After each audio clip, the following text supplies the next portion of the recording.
Méditation du 25 août. Trop ivre pour réfléchir. Le 7e jour, comme le roi avait le cœur content à cause du vin, il dit de faire venir la reine Vashti devant le roi avec sa couronne royale pour montrer sa beauté au peuple et aux princes, car elle était belle. Esther 1, les versets 10 à 11 dans la version Nouvelle Bible Seconde. Lorsque cet ordre est venu du roi, Vashti ne l'a pas exécuté car elle savait que le vin avait coulé à flot et qu'Assuérus était sous l'influence de cette boisson enivrante. Pour l'amour de son mari, comme pour le sien, elle a décidé de ne pas quitter sa position à la tête des femmes de la cour. Texte tiré du livre The SDA Bible Commentary, commentaire biblique adventiste, au volume 3, le chapitre Esther 1, à la page 1139. C'est quand il n'était pas lui-même, quand sa raison était détrônée par le vin, que le roi envoya chercher la reine, afin que les invités, présents à son festin, hommes épris de vin, puissent contempler sa beauté. Elle a agi en harmonie avec une conscience pure. Vashti a refusé d'obéir à l'ordre du roi, pensant que lorsqu'il reviendra à lui, il approuverait sa conduite. Mais le roi avait de mauvais conseillers. Selon eux, il s'agissait d'un pouvoir donné à la femme, mais qui lui porterait préjudice. Texte tiré toujours du livre The SDA Bible Commentary, au volume 3, le chapitre Esther, le chapitre 1er, à la page 1139.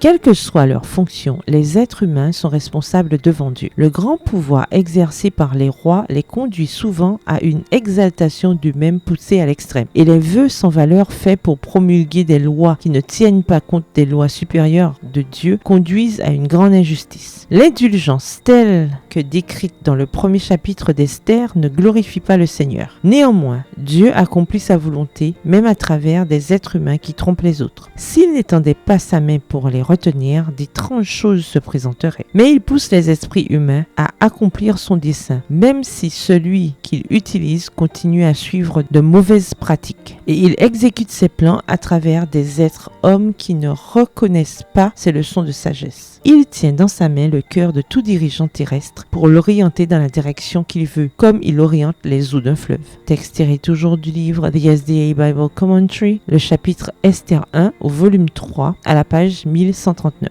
Bonne soirée et que l'Éternel vous bénisse.